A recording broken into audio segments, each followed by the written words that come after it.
Hey everyone, welcome back. We're going deep today on something that's, well, it's kind of trendy, but also kind of mysterious. Manifestation. You've probably heard of it. It's everywhere these days. And whether you're, like a hardcore skeptic or you've already got your vision board all set up and everything, this deep dive is for everyone. We're starting with excerpts from a popular YouTube podcast on manifestation. It's kind of our jumping off point, But we're going to really break it down, challenge some of the ideas, and hopefully get a clearer picture of what manifestation really is and if it actually, works. Yeah, and what's really fascinating to me is how this whole idea of manifestation taps into something so human, like this deep desire to shape our reality, to achieve our dreams. But it also raises all these questions about control, right? Like how much control do we actually have over our lives? Yeah. And where's the line between our efforts and things that are just, beyond our influence? Exactly. It's easy to get caught up in those feel-good success stories, but I'm also really curious about the science. Or the lack of science, behind it all. So let's start with the basics. This podcast we're looking at, they define manifestation as bringing thoughts and desires into reality by aligning energy, beliefs, and actions. Sounds pretty powerful, right? Yeah. But also, I don't know, kind of vague. Yeah. So what are we actually talking about here? Is this just wishful thinking with a fancy new name? Well, I will say the podcast does stress the active part of manifestation. It's not just like sitting around and daydreaming. They actually use this analogy of planting a seed, which I thought was interesting. Like you can't just wish for a flower to grow. Yeah. You have to actually nurture that seed, give it what it needs. So there's definitely an element of effort involved, which I think is important to remember. Okay, so it's not passive. But that analogy, it only takes us so far, right? They also bring up science, specifically something called the reticular activating system, the RAS. It's in our brains, apparently. And their claim is that when you focus on a goal, let's say you really want a red car, suddenly you start seeing red cars everywhere. Because your RAS is filtering information to support your desires. It's almost like our brains are playing favorites. Is that actually how it works? Okay, so the RAS is a real thing. It does filter information, and it does kind of guide our attention. So in a way, yeah, we do tend to notice things that we're already thinking about or focused on. Think about it, like if you just learned a new word, suddenly you start hearing it everywhere. But the podcast, well, they kind of simplify things a bit, Our brains are way more complex than that. There are tons of factors that influence what we see and what we pay attention to. It's not just our desires. So it's not as simple as think it and it will appear. Exactly. There's so much more nuance to it. Perception is this incredibly complex process, And trying to boil it down to a simple law, well, it misses a lot. That's interesting. And that actually brings us to another point they make, the law of attraction. This idea that attracts, positive thoughts lead to positive outcomes and negative thoughts lead to, negative outcomes. Right. It's definitely appealing, right? But I feel like we need to approach it with a healthy dose of skepticism. No, absolutely. Because if you take it too literally, doesn't it risk blaming people for bad things happening to them as if they just weren't positive enough? That's a valid concern for sure. The law of attraction, it often blurs the lines between correlation and causation. Just because two things happen close together doesn't mean that one caused the other. There could be tons of other factors at play. Right. So before we get too deep into the practical steps that the podcast suggests, I think it's worth unpacking this whole law of attraction thing a bit more. Where did this idea even come from? Is there any actual scientific evidence to back it up? Yeah, let's dig into that. I'm all for a healthy dose of skepticism, so let's see if this law has any real grounding or if it's more in the realm of, wishful thinking. So the law of attraction, it actually has roots in these new thought philosophies from way back, the late 1800s and early 1900s. These philosophies, they really emphasize the power of thought and belief, and shaping reality. And then the idea, it kind of gained more popularity with that book and film, The Secret. That was back in the mid 2000s. And that really presented it as this universal law that governs, success and happiness and all that. So it's got a long history, but that doesn't necessarily mean it's, accurate. What about scientific evidence? Has anyone actually tested this law? There have been some studies, yeah, exploring the connection between positive thinking and outcomes and stuff. But the results, they're kind of mixed, and they often don't really support the big claims that the proponents of the law of attraction make. It's tough to isolate positive thinking as the only factor for success, There are always so many variables at play, like hard work, opportunities, even just plain luck. Right. It seems like reducing success to just think positive and good things will happen.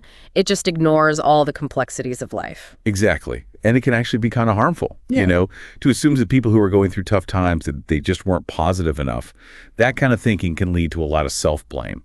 And it can prevent people from actually seeking practical solutions to their problems. That's a really good point. It's not about denying personal responsibility or anything, but it's more about recognizing that, success and happiness, they're often influenced by things we just can't control. So let's say we're open to the idea that maybe there's something to this manifestation thing, but we're approaching it with, a healthy dose of skepticism. What are some of the practical steps that this podcast suggests? They present it as kind of a toolkit, with steps like getting clear on your desires, believing it's possible, raising your vibration, taking action, and letting go of attachment to the outcome. Each step has its own little quirks and potential pitfalls that we should probably, take a look at. Yeah, I'm all for trying things out, but I also want to understand the why behind each step, Let's break these tools down and see if there's any real value in them, even if we're not fully buying into the whole mystical thing. So first up, getting clear on your desires. That seems pretty straightforward, right? But is there more to it than meets the eye? It seems simple, but this is where a lot of people, they kind of trip up, The podcast, they really emphasize being super specific about what you want. So instead of just saying, I want more money, you'd say something like, I want to earn $10,000 a month from my freelance writing by December. That level of detail, it really helps you focus your energy and intentions. So it's setting a really well-defined goal, not just a vague wish. That makes sense, practically speaking. But what about the next step? Believing it's possible. Isn't that a huge mental hurdle for a lot of people? I know I struggle with that sometimes. Oh, for sure. That's where self-doubt can really sneak in and just totally sabotage our efforts. The podcast suggests using affirmations, repeating phrases like, I'm capable of achieving this, or this opportunity is already on its way to me. It's all about shifting your mindset from I can't, to I can. I can see how affirmations could be helpful, but isn't there a risk of just repeating empty phrases without actually believing them? That feels kind of forced, doesn't it? You've hit on a key point there. Affirmations, they're not magic spells, If you're just parroting words without any real belief behind them, they're probably not going to do much. It's more about gradually shifting those underlying beliefs you have over time. And that often means, addressing the root causes of your self-doubt, like maybe past experiences, negative self-talk, or those limiting beliefs you've picked up along the way. So it's more like rewiring your brain to think differently about yourself and what you're capable of, not just slapping on a positive Band-Aid. Exactly. And that actually leads us to the next step the podcast talks about, raising your vibration. They talk about cultivating a positive emotional state through things like gratitude, meditation, or just doing things that make you feel good. The idea is that, the better you feel, the more aligned you are with what you want to attract. Okay, this is where I start to get a little skeptical. Raising your vibration, it sounds pretty esoteric, What does that even mean, practically speaking? Is there any science behind it? Yeah, it's definitely one of those vague terms that can feel a little out there. But if we strip away all the mystical language, it basically boils down to cultivating a positive mindset and emotional state. And there is some evidence, suggesting that positive emotions, they can broaden our thinking, making us more open to possibilities and opportunities. So it's not about denying negative emotions. It's more about focusing more on the positive. But isn't there a risk of falling into that toxic positivity trap where you're just suppressing your true feelings? That's a valid concern for sure. It's not about pretending everything is perfect or ignoring those difficult emotions. It's more about finding a balance. And this is where mindfulness practices like meditation can be really helpful. They allow us to become more aware of our thoughts and emotions without judgment, And then we can choose to focus on the thoughts and emotions that actually serve us. That makes sense. So it's about being more aware of your inner emotional landscape and cultivating a more positive outlook overall, but without denying the reality of, negative emotions. But the podcast also emphasizes that manifestation, it's not just about feeling good. It's about taking inspired action. What do they mean by that? They're basically saying it's not about passively waiting for things to just fall into your lap. It's about taking concrete steps that are aligned with your goals. So if you want that new job, you still have to update your resume, network, and apply for positions, So it's about aligning your actions with your intentions, But then they also talk about letting go of attachment to the outcome. Isn't that a bit contradictory? I know. It might seem counterintuitive, but there's actually a lot of wisdom in that idea. If we're too fixated on a specific outcome, we can become really rigid, and we might miss out on opportunities that pop up along the way. It's about trusting the process. Yeah. Even if it doesn't unfold exactly how we pictured it. I'm starting to see how these seemingly mystical concepts can actually be grounded in practical strategies for personal growth. But the podcast also warns against common manifestation mistakes. Do you think there's anything to learn from those, even if we're not fully on board with the whole manifestation philosophy? Oh, absolutely. These mistakes, they can actually offer some really valuable insights into our own psychological patterns and how we might be sabotaging ourselves, Yeah. regardless of whether we're specifically trying to manifest something or not. Okay, I'm intrigued. Let's dive into those mistakes then and see what kind of wisdom we can glean from them. So first on their list is focusing on lack. They say that if you're constantly dwelling on what you don't have, you're just reinforcing that feeling of scarcity. Right, that's tapping into that classic negativity bias. Our brains are wired to pay more attention to, like threats and problems, which, made sense way back when for survival. Yeah. But nowadays, it can really hold us back from achieving our goals. Shifting our focus to what we do have and what we're grateful for can be a really powerful way to counteract that negativity bias. It's like choosing to focus on the abundance in your life rather than what you think you're lacking. And that kind of ties into their next mistake, right? Being impatient. Exactly. We live in this culture of instant gratification, but real growth and change, it takes time. It's about learning to trust the process and not giving up too soon, just because you don't see results right away. I can definitely relate to that. Patience is not my strong suit. And speaking of action, their third mistake is not taking action, which seems pretty obvious. They're very clear that manifestation isn't magic. You have to actually put in the work. Right. It's about translating intention into action. And that's where a lot of people fall short. They might get caught up in the visualizing and the affirmations, but they don't actually take those concrete steps, that are necessary to move towards their goals. It's like that quote, the universe doesn't reward thought, it rewards action. But then they also mention doubt and negativity as a mistake. They talk about the importance of replacing negative thoughts with positive ones. But isn't that just like sweeping negativity under the rug? It's not about suppressing doubt completely, Doubt, it's a natural part of being human. It's more about learning to identify and challenge those negative thought patterns when they pop up. So more like reframing those doubts rather than pretending they don't exist. Exactly. Acknowledging the doubt, but then choosing to focus on a more empowering belief. I'm noticing a pattern here. A lot of these so-called manifestation mistakes are actually just common psychological traps that we all fall into sometimes, whether we're consciously trying to manifest something or not. That's a great observation. It really highlights how these concepts can be applied more broadly, to personal growth and goal achievement in general, even if we don't fully buy into the whole manifestation package. Right.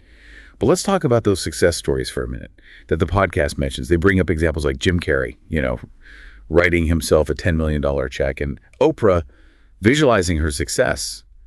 It's hard not to feel inspired by those stories. Yeah, they definitely paint a compelling picture. But are we getting the whole story? I mean, isn't there a risk of focusing on the exceptions rather than the rule? That's a good point. We have to be aware of something called survivorship bias. Yeah. We tend to focus on the success stories, the people who made it, while overlooking the countless others who used similar techniques, but didn't achieve that same level of fame or fortune. So we're only seeing a select few who achieved extraordinary success, not the full range of outcomes. That's a really important point. It's easy to get caught up in the hype, And forget that success is usually a combination of factors, not just one magic formula. Exactly. And those factors often include things like privilege, opportunity, hard work, timing, and maybe even a little bit of luck. It's not to diminish the achievements of those who have succeeded, but it's more about having a more balanced and realistic perspective. Mm-hmm. While it's inspiring to hear those stories, we shouldn't take them as guarantees. So while it's great to be inspired by these success stories, we should be careful about oversimplifying the path to success. It's about understanding the complexities, and not falling for easy answers. I'm feeling a lot more grounded in my understanding of manifestation now. It's less about magic and more about aligning your thoughts, beliefs, and actions with your goals. And even if you're not like totally on board with the whole law of attraction thing, there's still some really valuable tools and concepts here that can help us grow and achieve our goals. I totally agree. It's about taking what resonates with you and applying it in a way that feels authentic and empowering. That's a great way to put it. So what does this all mean for our listener? What's the takeaway message here? I think the takeaway here is that even if you're not totally sold on calling it manifestation, there are a lot of helpful tools and concepts that we've talked about. Yeah. And they can really help you set those like clear goals. And you can even like understand your own mind a bit better and just, feel more in control of your life. Yeah, I love that. It's not about giving up control to some mysterious force out there. It's about like really taking control of your own mind and your actions. It actually makes me think about that whole RAS thing we talked about. You know how our brains filter information. If we're more aware of that filter, wouldn't that help us be more, intentional about what we let in? Like the information we consume, the people we surround ourselves with, the experiences we choose. Couldn't we like create a more supportive environment for our goals that way? That's a great point. It's like you're consciously shaping your reality by choosing where you focus your attention. And that goes back to that idea of inspired action too. How can our listener actually apply that principle to a goal they have right now? Taking those steps that feel aligned and purposeful, but without, falling into that toxic positivity trap or ignoring the challenges that are bound to come up. It's like finding that balance between intention and action, optimism and, realism. This whole conversation has really changed how I think about this whole manifestation thing.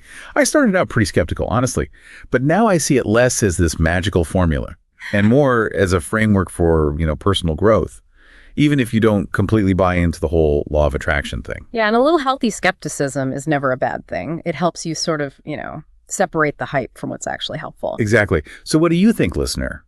Have you tried any of these manifestation techniques? What resonated with you? What left you a little confused? We'd love to hear your thoughts and experiences. Yeah, this is really just the beginning. There's so much more to discover about the power of our minds and how they shape the world around us. Maybe we'll do another deep dive on this sometime, but for now, I want to leave you with a quote from the podcast that really stuck with me. The universe doesn't give you what you ask for with your thoughts, it gives you what you demand with your actions. So I'll ask you, listener, what are you demanding? Of yourself and of the world. Keep exploring, keep experimenting, and keep those questions coming. Until next time.